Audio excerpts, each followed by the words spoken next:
आप देख रहे हैं चलिए वहां खबर, जहां आपके साथ मैं हूं शुभ्रा सुमन। ज्यादा वक्त नहीं बीता, इसी साल अप्रैल मई महीने की बात है। आप भूले नहीं होंगे, कोई भूल भी नहीं सकता। लोग अपनों को बचाने की आस लिए ऑक्सीजन सिलेंडर के लिए बदहवासी में इधर उधर भटक रहे थे। कोई लाइन में खड़ा था, कोई सोशल मीडिया पर पोस्ट करके गुहार लगा रहा था। वो बेबसी क्या भूली जा सकती है? भूलना तो दूर, उल्टे इस देश का हर नागरिक यही प्रार्थना करता है कि अप्रैल मई वाले दिन ऊपर वाला फिर से ना दिखाए। लेकिन देखिए सरकारें कितनी जल्दी भूल जाती हैं। जी हां, आपकी और हमारी सरकार, जिस पर लोगों की जान बचाने की जिम्मेदारी थी, वो अब मौत की जिम्मेदारी उठाने तक को तैयार नहीं है। सरकार ने लिखित में जवाब देकर कहा है कि ऑक्सीजन की कमी से हुई मौत कोई नहीं हुई। ये महामारी के दौर में सरकार की ओर से किया गया एक ऐसा फूहड़ मजाक है जो इतिहास में दर्ज हो चुका है। विस्तार से इस पर करेंगे बात, साथ ही बात करेंगे ममता बनर्जी के नेशनल प्लान की। दीदी की नजर दिल्ली पर है, ममता ने खुद इसके संकेत दिए हैं। उन्होंने विपक्षी नेताओं से कहा है कि लोकसभा चुनाव के 3 साल बाकी हैं, लेकिन तैयारी अभी से करनी पड़ेगी। इधर तैयारी सिद्धू की भी खूब है। पंजाब कांग्रेस का अध्यक्ष बनने के बाद सिद्धू का पावर शो लगातार जारी है। 62 विधायकों को अपने साथ लाकर सिद्धू ने कैप्टन को बड़ा संदेश दिया है। शुक्रवार को चंडीगढ़ में सिद्धू की ताजपोशी है पीसीसी अध्यक्ष के तौर पर। अब जानकारी मिली है कि उसमें कैप्टन को न्योता भेजा गया है 65 विधायकों के हस्ताक्षर वाला। क्या इस तरह के कदम से रिश्तों में जमी बर्फ पिघलेगी? उधर मुंबई से पॉर्न रैकेट से जुड़ी हुई खबरें लगातार आ रही हैं। राज कुंद्रा के बाद मुंबई पुलिस की क्राइम ब्रांच अभिनेत्री शिल्पा शेट्टी से पूछताछ करने वाली है। इन सब खबरों पर होगी विस्तार से चर्चा, तो अगले 1 घंटे तक रहिएगा हमारे साथ। कोरोना की दूसरी लहर का कहर हर किसी के जहन में ताजा है। मौत के ऐसे तांडव को कोई कैसे भूल सकता है? हर तरफ से मौत की ही खबरें आ रही थी। खुद प्रधानमंत्री मोदी कोरोना काल को दुनिया की सबसे बड़ी त्रासदी में से एक बता चुके हैं। उस दौर में जितनी भी रिपोर्ट्स सामने आती थी, वो देश में ऑक्सीजन की कमी और लचर मेडिकल सुविधाओं की पोल खोलती थी। लेकिन कल संसद में सरकार ने कोरोना की दूसरी लहर और ऑक्सीजन की कमी से मौत पर एक जवाब दे दिया, जिसके बाद विपक्ष से लेकर आम आदमी तक हलकान है, परेशान है, पूछ रहा है सवाल। सरकार ने लिखित जवाब में कहा है कि दूसरी लहर में ऑक्सीजन की कमी से एक भी मौत रिपोर्ट नहीं हुई है। सरकार से क्या सवाल किया गया था और सरकार ने पूरा जवाब क्या दिया है, वो आपको जरा विस्तार से बताते हैं। दरअसल कांग्रेस सांसद केसी वेणुगोपाल ने सरकार से पूछा, क्या ये सच है कि कोविड की दूसरी लहर के दौरान ऑक्सीजन की भारी कमी होने के कारण बड़ी संख्या में मरीजों की मौत हुई? अब सरकार ने क्या जवाब दिया, ये भी जानिए। स्वास्थ्य राज्य मंत्री डॉक्टर भारती प्रवीण पवार ने जवाब दिया। स्वास्थ्य राज्य का मसला है। मौत की रिपोर्टिंग को लेकर केंद्र ने राज्य सरकारों के लिए दिशा निर्देश जारी किए थे। इसी के अनुसार राज्य केंद्रीय स्वास्थ्य मंत्रालय को केस और मौतों के बारे में जानकारी देते थे। हालांकि किसी भी केंद्र शासित प्रदेश या राज्य ने ऑक्सीजन की कमी से हुई मौतों के बारे में कोई जानकारी नहीं दी है। सरकार के जवाब के बाद विपक्ष हमलावर है। विपक्ष का कहना है कि संकट काल में सरकार ने देश को अनाथ छोड़ दिया था, तो बीजेपी का कहना है कि जो सच है हमने वही कहा है। हमारी जमीन पे कब्जा ही नहीं किया, फिर कहते हैं ऑक्सीजन से कोई मरा नहीं, फिर ये कहते हैं कि पेंडेमिक का जो हैंडलिंग हुआ सही हुआ है, फिर वो कहते हैं कि माइग्रेंट लेबर हजारों किलोमीटर चला लेकिन एक भी आदमी नहीं मरा, फिर ये कहते हैं कि कोई किसान की मृत्यु नहीं हुई किसान आंदोलन में, फिर ये भी कहते हैं कि हमने किसी की जासूसी नहीं करी। तो डिनायल मोड में है सरकार। ऑक्सीजन के शॉर्टेज को लेकर कोई मृत्यु हुआ हो specifically because of oxygen shortage, इस पर कोई आंकड़ा नहीं भेजा। किसी ने भी ये नहीं कहा कि उनके राज्य में ऑक्सीजन शॉर्टेज के कारण कोई मृत्यु हुई है, इसलिए इसके आंकड़े नहीं है। आप सोचिए जरा, क्या ये डाटा केंद्र ने बनाया? नहीं, राज्यों ने नहीं भेजा। ऑक्सीजन की कमी से 13 मौत, ये सारी खबरें क्या हैं? ये क्या दिखाती हैं? ये लखनऊ में ऑक्सीजन की कमी से 6 मौत, और हमारे देश के प्रधानमंत्री कहते हैं कि अभूतपूर्व तैयारी थी उत्तर प्रदेश में जाके बोलते हैं वो। स्वास्थ्य मंत्री बोलते हैं कि ऑक्सीजन से एक भी मौत नहीं हुई पूरे देश में। तो ये हाहाकार क्यों था? ये सारे टीवी चैनल्स में जो खबरें चल रही थी, जो हॉस्पिटल के बाहर लोग तड़प रहे थे, जो आगरा के अंदर अपनी मां को एक ऑक्सीजन का सिलेंडर देने के लिए पुलिस वाले के जूते पे अपना सर एक नौजवान रख देता है, ये सब कुछ झूठा था। मैं तो समझता हूं कि कल के बयान के लिए मोदी सरकार को, उनके मंत्री को, पूरे देश के लोगों से माफी मांगनी चाहिए। राज्य सरकार के आधार पर जो एक रिपोर्ट जो आती है, चाहे वो किसी भी महामारी से संबंधित हो, कोविड से संबंधित या अन्य प्रकार की जो बीमारियां होती हैं उससे संबंधित हो, उसका संकलित करते हुए वो सदन के पटल पे रखते हैं। और वही केंद्र सरकार ने कहा है, कहीं भी किसी भी राज्य से कोई इस प्रकार की रिपोर्ट गई होगी तो उस केंद्र सरकार फिर बाधित होता है उसको सामने रखने के लिए। मगर जब नहीं दिया गया, और विशेष रूप से जब ये आम आदमी पार्टी और कांग्रेस के शासित राज्य जो कह रहे हैं, तो ये जो बात है तो उनके किसी भी राज्य से ये बताया जाए कि आपने दिया था तो बात होगी, मगर राजनीति करनी वो अलग विषय है।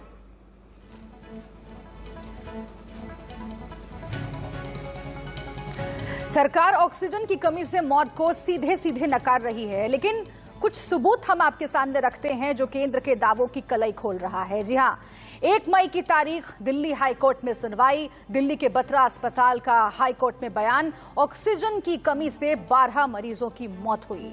इसके बाद 1 मई को ही दिल्ली हाईकोर्ट में दिल्ली के जयपुर गोल्डन हॉस्पिटल ने भी हाईकोर्ट में बयान दिया। 24 अप्रैल को 25 लोगों की मौत ऑक्सीजन की कमी से हुई। इसके बाद आ जाइए 21 जुलाई की तारीख, कर्नाटक हाईकोर्ट में सुनवाई। दूसरी लहर के दौरान कर्नाटक हाईकोर्ट के पैनल ने रिपोर्ट दी, चामराजनगर में 36 लोगों की मौत ऑक्सीजन की कमी से हुई। इसके बावजूद सरकार कहती है कि ऑक्सीजन की कमी से कोई मौत नहीं हुई। दूसरी लहर के दौरान सामने आई कुछ मीडिया रिपोर्ट्स पर भी आइए नजर डालते हैं। 24 अप्रैल अमृतसर, ऑक्सीजन की कमी से नीलकंठ अस्पताल में 6 मरीजों की मौत हो जाती है। 48 घंटे से ऑक्सीजन की कमी से जूझ रहे थे लोग, ये नीलकंठ अस्पताल का कहना। 5 मई को चेंगलपट, तमिलनाडु, सरकारी अस्पताल में 24 घंटे में 13 मरीजों की मौत हो गई। परिवार वालों ने ऑक्सीजन की कमी को मौत की वजह बताया। 9 मई की तारीख थी, हैदराबाद का सरकारी अस्पताल, 2 घंटे तक ऑक्सीजन सप्लाई नहीं हुई। ऑक्सीजन की सप्लाई नहीं होने से 7 लोगों को अपनी जान गंवानी पड़ी, दर्दनाक मौत हो गई। 10 मई तिरुपति के रुइया अस्पताल में 11 मरीजों की मौत हुई। ऑक्सीजन नहीं मिलने के कारण 11 मरीजों ने अपनी जान गंवा दी। 15 मई की तारीख याद कीजिए, गोवा की एक घटना, 11 से 15 मई के बीच 83 मरीजों की ऑक्सीजन की कमी से मौत हुई, ये जानकारी सामने आई। विपक्षी दलों में मुख्यमंत्री प्रमोद सावंत के इस्तीफे की मांग भी की। इस बीच केंद्रीय मंत्री नितिन गडकरी का एक पुराना वीडियो वायरल हो रहा है। वीडियो 18 मई 2021 का है, जब गडकरी वीडियो कॉन्फ्रेंसिंग के माध्यम से एक कार्यक्रम में शामिल हुए थे, जिसमें मौजूदा स्वास्थ्य मंत्री मनसुख मांडविया भी मौजूद थे। वीडियो में गडकरी साफ कहते हुए दिख रहे हैं कि ऑक्सीजन की कमी की वजह से ही लोगों की मौत हुई। जान बचा पाएंगे, इस समय सब तकलीफ का विषय यह था कि ऑक्सीजन न होने के कारण लोगों की मृत्यु हुई, ये अच्छा नहीं हुआ। लोगों की जान बचा पाएंगे, इस समय सब तकलीफ का विषय यह था कि ऑक्सीजन न होने के कारण लोगों की मृत्यु हुई, ये अच्छा नहीं हुआ।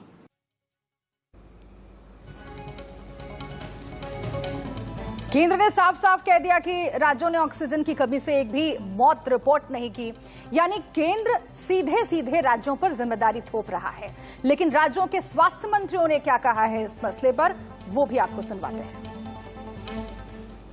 कह देंगे कि कोरोना तो है ही नहीं, पेंडेमिक तो था ही नहीं। अगर ऑक्सीजन की कमी नहीं थी, ऑक्सीजन से डेथ नहीं हुई, तो बार बार हर रोज दिल्ली के अंदर ही हाईकोर्ट में एक के बाद एक हॉस्पिटल जा रहे थे, रोज कह रहे थे कि भाई लोग ऑक्सीजन की कमी है, ऑक्सीजन की कमी से लोग डेथ हो रही है। आप लोग भी बता रहे थे, रोज रोज नई नई स्टोरीज दिखा रहे थे, टीवी के ऊपर भी, अखबारों के अंदर भी, कि देखिएगा इस अस्पताल के अंदर ऑक्सीजन कम हो गई, इसकी वजह से डेथ हो गई, यहाँ पर ऑक्सीजन खत्म हो गई, इसकी वजह से देखो इतने लोगों की मृत्यु हुई, ये बिल्कुल असत्य है, गलत बात। हमारे राज्य में भी कहीं भी किसी भी तरह से ऑक्सीजन की कमी के कारण मृत्यु नहीं हुई है। जैसा केंद्रीय मंत्री जी ने कल सदन में कहा है वही सही बात है, और तमिलनाडु में भी जो आज मेरा डिस्कस हुआ यही माननीय मंत्री जी ने भी कहा है। मुझे लगता है कि सही बात यही है कि ऑक्सीजन की कमी से मृत्यु नहीं हुई है। ये कोरोना का सेकेंड वेव में लगातार जो भी मृत्यु हुई है उसमें ये स्पष्ट है कि ऑक्सीजन की कमी से नहीं हुई। कर्नाटक में, गोवा में और राजधानी दिल्ली के एक अस्पताल में ऑक्सीजन की कमी से लोगों की मौत हुई है। ये इससे ज्यादा दुर्भाग्यपूर्ण क्या बात है? इसमें कौन राजनीति करेगा? हमारी राजनीति करनी होगी तो और मुद्दे बहुत हैं, लेकिन जब कमी होगी, आप देखिए जीवन रक्षक जो इंजेक्शन है रेमडेसिविर और टोसिलिजुमैब, उनकी किल्लत थी, इसीलिए हमको भेजा मुख्यमंत्री जी ने कि ऑक्सीजन की कमी है, इंजेक्शन की कमी है, भारत सरकार से जाके बात करिए आप। इसमें क्या पॉलिटिक्स हो रही है? राज्य की स्थिति अगर जो वस्तु स्थिति है उसके हिसाब से हमारी डिमांड ज्यादा है और 14 गुना डिमांड किसी भी चीज का बढ़ता है तो निश्चित रूप से सिस्टम पे दबाव आता है, लेकिन उन सारे दबावों को झेलते हुए, उन सारे दबावों का सामना करते हुए हम लोगों ने व्यवस्थाएं बनाई, भारत की सरकार का सहयोग लिया, ऑक्सीजन का एलोकेशन बढ़ा भारत की सरकार के सहयोग से, आपूर्ति की व्यवस्थाएं बढ़ी, और हम लोगों ने सभी अस्पतालों तक, चाहे वो सरकारी अस्पताल हो या प्राइवेट अस्पताल हो, हमने हर अस्पताल को ऑक्सीजन की आपूर्ति की। कांग्रेस ने सरकार पर ऑक्सीजन की कमी से मौत के मामले पर झूठ बोलने का आरोप लगाया है। कांग्रेस सांसद केसी वेणुगोपाल ने कहा है कि वो स्वास्थ्य मंत्री के खिलाफ विशेषाधिकार हनन का प्रस्ताव लाएंगे। Select the house with a false information. This is a clear-cut picture. You know, there are so many incidents in the public domain, so many deaths had reported due to the inadequacy of oxygen. तो आपने सरकार को सुना, विपक्ष को सुना, लेकिन experts यानी डॉक्टर्स का क्या कहना है इस मामले पर, यह भी आपका सुनना जरूरी है। देश के हर प्रदेश में और हर यूनियन टेरिटरी में ऑक्सीजन की कमी महसूस की गई। पिछले उन 45-50 दिनों में अगर देखें तो देश के हर नागरिक ने, आई रिपीट, हर नागरिक ने ऑक्सीजन की कमी किसी न किसी तरह से महसूस की, या खुद या उसके रिश्तेदारों को जिनको ऑक्सीजन लगनी थी इलाज के लिए या घर में बचाव के लिए। तो इससे तो आप डिनाई नहीं कर सकते हैं, और मृत्यु भी हुई। It shows how shameless Narendra Modi's government is. It shows how irresponsible and how callous and how ridiculously they are behaving with regard to the deaths of the COVID deaths of this country. First, they have underreported the number of cases. Then they have underreported the number of deaths. Now they are denying that there are no deaths, which means I think if the Indian population also has to deny that there exists a person called Narendra Modi as a Prime Minister. Quite unfortunate. Across the country, lakhs of people have died due to lack of oxygen. It is not what Congress party has said. It is what social media said. It is what victims have said. It is what the former Health Secretary of Government of India, Ms. Sujata Rao, said in one of the interviews in Economic Times. What else is needed? Why the government is blind? Why government is telling untruth in the parliament? They don't deserve to rule this country if they are liars like this about... I've been observing the full controversy being unfolded on national platforms with regards to the oxygen crisis in the second wave, not only in Delhi but elsewhere in India. Let's be clear on certain facts.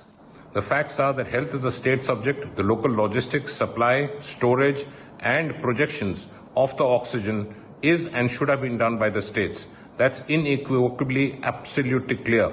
The fact is that the states were not prepared. The minutes of the meetings with regards to the COVID task force, the health ministries, the state secretaries, we don't know. We want to know. Was there a death audit which was conducted? on each and every case. This is a statutory requirement not only for accreditation of the hospitals. तो सरकार के बयान के बाद न सिर्फ आम आदमी बल्कि डॉक्टर्स में भी आक्रोश है, लेकिन इन सब के बीच स्वास्थ्य मंत्री मनसुख मंडाविया ने क्या कहा है वो आपको हम बताते हैं। उन्होंने कहा है, मोदी जी ने कहा डेथ रजिस्टर कीजिए, छुपाइए मत, राज्य सरकार को ही मौतें रजिस्टर करनी होती हैं। सदन में कहा गया कि भारत सरकार आंकड़े छुपा रही है, ये गलत है। ये बयान है केंद्रीय स्वास्थ्य मंत्री मनसुख मंडाविया का। अब सवाल तमाम खड़े हो रहे हैं, सियासत भी इस मसले पर हो रही है, लेकिन जाहिर है कि ये मसला सियासत का नहीं है, लोगों की जिंदगी से जुड़ा हुआ है। तीसरी वेव आने वाली है, लेकिन अभी दूसरी वेव में जो नुकसान हुआ है उसकी जिम्मेदारी उठाने के लिए ही सरकारें तैयार नहीं है। आगे जो भी अपडेट होगा आपको हम बताएंगे, लेकिन अब रुख करते हैं जरा हार्डकोर सियासत की, चुनावी सियासत की। जी हां, बंगाल की मुख्यमंत्री ममता बनर्जी ने बुधवार को उत्तर प्रदेश, दिल्ली और गुजरात समेत कई राज्यों में मेगा वर्चुअल रैली की। शहीद दिवस पर की गई इस वर्चुअल रैली से ममता ने जाहिर कर दिया है कि बंगाल विधानसभा चुनाव जीतने के बाद उनकी नजर अब दिल्ली पर है। ममता ने कहा है कि जब तक बीजेपी पूरे देश से साफ नहीं हो जाती है तब तक सभी राज्यों में खेला होगा।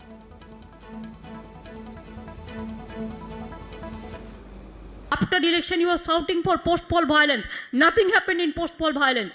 What is the institution? You destroyed all the institution in this country. Some BJP member, they became the Human Rights Commission member and they submitted their report. Totally wrong. It is a pre-poll. It is not post-poll. करने देता है. And now because of Pegasus, can you imagine? I have done one thing. I am showing you. देखो हम पूरा इसको plaster कर दिया। क्या करेगा? फोन लगा के क्या करेगा? कैमरा में पूरा तुल लेता है। हम ऑडियो में भी बात करते हैं तो, फेस टाइम में भी करते हैं तो, वीडियो में भी करते हैं तो, मैं कैमरा का ही पूरा प्लास्टिक प्लास्टर लगा दिया। एक गवर्नमेंट ऑफ इंडिया को भी प्लास्टर लगाना चाहिए, नहीं तो देश बर्बाद हो जाएगा, देश को बर्बादी हो जाएगा। सर, आइदर एक सुओमोटो केस, आपने मेहरबानी करके देश को बचाइए, लोकतंत्र को बचाइए, नहीं तो आप एक सीट बना दीजिए जो आपका अंडर में काम करेगा, जो मॉनिटर करेगा किसका किसका फोन में ऐसा हुआ। हमारा फोन तो हुआ सर, अगर अभिषेक को फोन में हुआ तो हम तो उसका साथ बात करते हैं तो हुआ, पीके का फोन में हुआ तो हम तो उसको साथ बात करते हैं तो पूरा हमारा हुआ। ऐसे बहुत सारे जर्नलिस्ट हैं हमारे साथ बात करते हैं, उसका भी हुआ। आप लोगों ने भी बात करते हैं, बहुत सारे लोगों को हुआ। वो तो रंजन गोगोई का केस अब देखा आया, ऐसे हर केस है। जुडिशियरी को टच करने सब डरते हैं, इसी के लिए सब नाम सब फोन नहीं दे सकता है, लेकिन दे तो दिया। ऐसा ही हुआ। इसी के लिए आज लोकतंत्र को कोई बचा सकता है तो जुडिशियरी बन। आज 3 साल अभी बाकी है, लेकिन 3 साल का बहुत कम, 2.5 साल बाकी है। इतना ज्यादा जल्दी करने से भी नहीं होगा। इलेक्शन का टाइम पे अगर हम जोट बांधे तब भी कुछ नहीं होगा। अभी दिन है जो एक एक दिन बहुत इंपॉर्टेंट होता है। इसके लिए आइए हम जोट बांधे, हम गठबंधन तैयार करें और आगे बढ़े और इंडिया को पथ दिखाए, रोशनी दिखाओ। इंडिया को रोशनी दिखाना आज जरूरी है। तो पेगासस जासूसी कांड में जिन नंबर्स की लिस्ट सामने आई उसमें प्रशांत किशोर का भी नाम था, उसमें अभिषेक बैनर्जी का भी नाम था, और इसीलिए जासूसी कांड पर ममता बनर्जी आक्रामक और सीधे केंद्र सरकार पर सवाल दाग रही थी।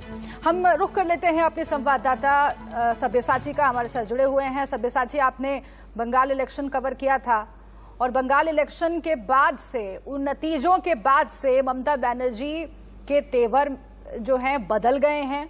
हालांकि ममता बनर्जी अपने इन्हीं तेवर के लिए जानी जाती हैं, लेकिन आत्मविश्वास कहीं ज्यादा और बढ़ गया है और इसीलिए आज वो कह रही हैं कि 3 साल बाकी हैं अभी चुनाव में, लोकसभा चुनाव में, लेकिन अभी से एकजुट होइए, अभी से तैयारी करना शुरू करना होगा। एक तरफ पीके हैं, प्रशांत किशोर लगातार मीटिंग्स कर रहे हैं, दूसरी तरफ ममता बनर्जी का ये बयान।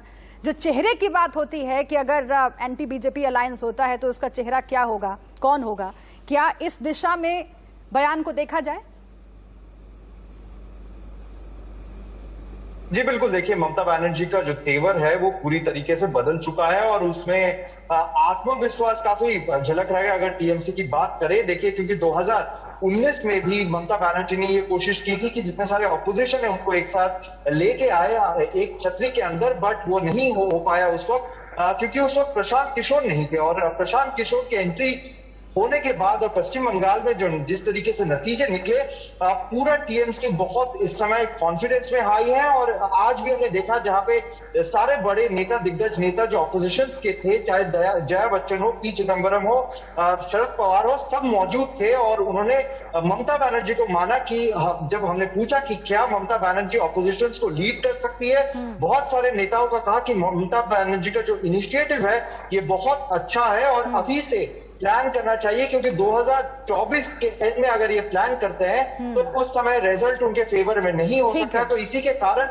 चाहे ममता बनर्जी हो या अभिषेक बनर्जी हो, दोनों ही कोशिश कर रहे हैं कि प्रशांत ये दूर की कौड़ी है, अभी ये दूर की कौड़ी है, लेकिन आप ठीक कह रहे हैं कि चूंकि 3 साल पहले इस तरह के बयान आने शुरू हो गए हैं, इसलिए देखा जाएगा कि अभी किस तरीके से एक दूसरे को साथ लेके चलने की कोशिश होती है। हालांकि अभी खिचड़ी पकनी शुरू हुई है, अभी रास्ता बहुत लंबा है, डगर पनघट की बहुत लंबी है। बहुत शुक्रिया आपका सब्यसाची इस पूरी जानकारी के लिए। एक छोटे से ब्रेक के लिए यहाँ पर हम रुक रहे हैं, और भी खबरें हैं आगे, चलिए वहां खबर जहां में आप बने रहिए हमारे साथ।